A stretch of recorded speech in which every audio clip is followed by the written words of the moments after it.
সুদের সম্পর্কে আল্লাহ তাআলা কোরআন শরীফের 3 নম্বর পারা 6 নম্বর পৃষ্ঠা একেবারে 1 নম্বর লাইন থেকে নিয়ে 15 নম্বর লাইন পর্যন্ত সূরাতুল বাকারা এর 275 76 77 78 79 80 81 নম্বর আয়াতের মধ্যে আল্লাহ তাআলা বলে দিয়েছেন আল্লাযীনা ইয়াকুলুনার রিবা লা ইয়াকুমুনা ইল্লা কামা ইয়াকুমুল্লাযী يتخبطه الشيطان من المس আল্লাহ তাআলা বলেন আমি কিন্তু বানাই বলতেছি নাকি সব বলে দিছি না কি বলছি 3 নম্বর পারা 6 নম্বর পৃষ্ঠার 1 নম্বর লাইন থেকে নিয়ে 15 নম্বর লাইন পর্যন্ত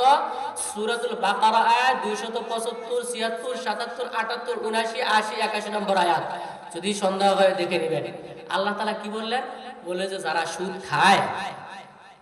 তারা যখন কবর থেকে উঠবে তখন তারা পাগলের মতো উঠবে তখন তারা বাইরে থেকে আলোচনার সময় নেই ডাইরেক্ট কোরআন থেকে কথার সময় সংক্ষেপ আর 10 মিনিটের মতো আছে তো যারা পাগল হয়ে যায় তাদের চলাফেরাটা কি স্বাভাবিক নাকি অস্বাভাবিক অস্বাভাবিক না তাহলে যারা সুদ খায় তারা হলো পাগল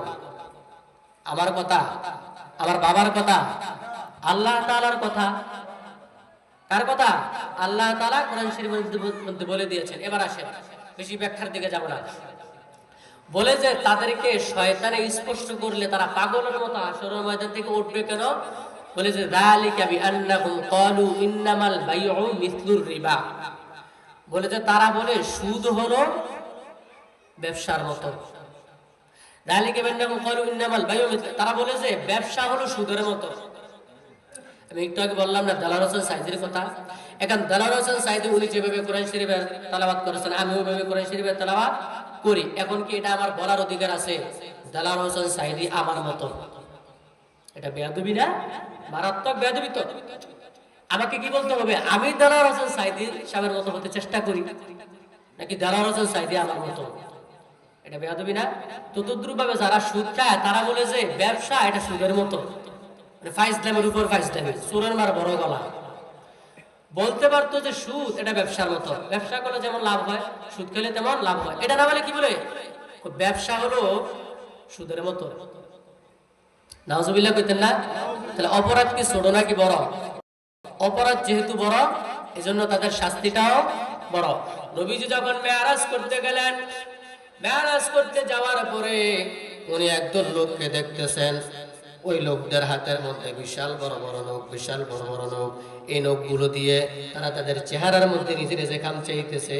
আমি যদি ওনার চেহারার মধ্যে এভাবে খামচে দেই আপনারা কি আমাকে জালেম বলবেন না জালেম বলবেন অবশ্যই জালেম বলবেন ওনার বুকের মধ্যে যদি আমি এভাবে থাবা মারি জালেম বলবেন আমি আমার নিজের চেহারার দিকে যদি গোশত এভাবে উঠে নেই আপনারা আমাকে পাগল বলবেন পাগল বলবেন নবীজি বললেন ভাই জিবরাইল এই সমস্ত লোকদেরকে চিনতেছি না তারা নিজেদের নখগুলো দিয়ে নিজেদের চেহারা থেকে গোশত উঠে নিতেছে বলে যে এরা কারা বলে যে ইয়া রাসূলুল্লাহ আপনার উম্মতের মধ্য থেকে ওই সমস্ত উম্মত যারা নাকি দুনিয়ার মধ্যে সুদের লেনদেন করত তারা কি করত কোন সুদের লেনদেন করত তো সুদের লেনদেন এটা হলো আবার গীবতের আলোচনা আবার নবীজি দেখতেছেন একদল লোক রক্তের সাগরের মধ্যে হাবুডুবু খাচ্ছে রক্তের সাগরের মধ্যে হাবুডুবু খাচ্ছে যখন তারা সাতরাতে কিনারের মধ্যে যায় তখন ফেরেশতারা তাদেরকে আবার ধাক্কা মেরে মাঝখানে নিয়ে দেয় তারা যেদিকে যায় সাতরায়া কুল পায় না বলে ইয়া রাসূলুল্লাহ এরা বলে জিবরাইল ভাই এরা কারা বলে ইয়া রাসূলুল্লাহ তারা হলো সুদখোর বলে যে তাদেরকে এইভাবে শাস্তি দেওয়া হচ্ছে কেন বলে যে দুনিয়ার মধ্যে আপনার অনেক গরিব উম্মতেরা কষ্ট করে টাকা পয়সা কামাই করত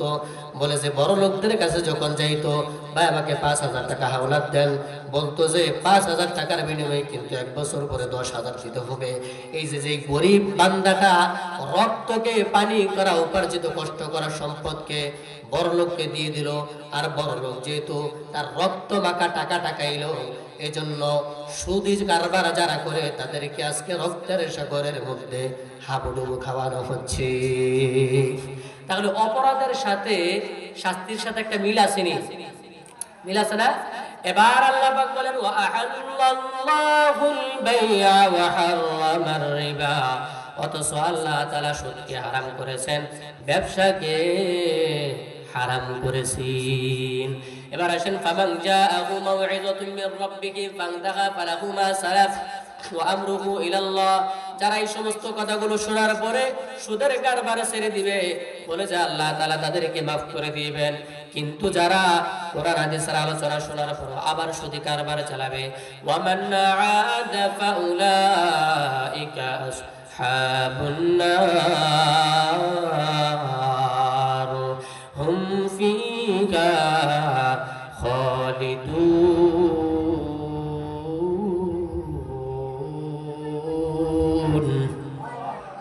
বলে যে যারা সুদের কারবার এরপরেও করবে তাদেরকে চিরস্থায়ীভাবে জাহান্নামে দেওয়া হবে। হুম ফিহা খালিদুন, সেখানে তারা চিরস্থায়ীভাবে থাকবে।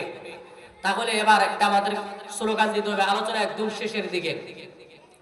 এই যে আল্লাহ তাআলা বললেন যে যারা সুদ খায় তারা পাগল, এই পাগল যদি আমরা বলি যারা সুদ খায় তাদেরকে তো কোনো অসুবিধা নাই, তাহলে আমরা বলেন তো সকলেই বলে নেই দিকে দেখা, আমরা কি আল্লাহর পক্ষে, রসুলের পক্ষে, নাকি যারা সুদ খায় তাদের পক্ষে? কারা কারা সুদের পক্ষে দাঁড়ায় দেখবেন হাত উঠান। মনোযোগ দিয়ে শোনেন না, এত অল্পতে ঘুমিয়ে গেছেন গা।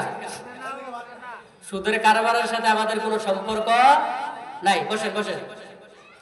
তাহলে আমরা সুদীদের পক্ষে না, বরং আল্লাহ আল্লাহর রসুলের পক্ষে। এবার আপনারা আমার সাথে একটা স্লোগান দিবেন,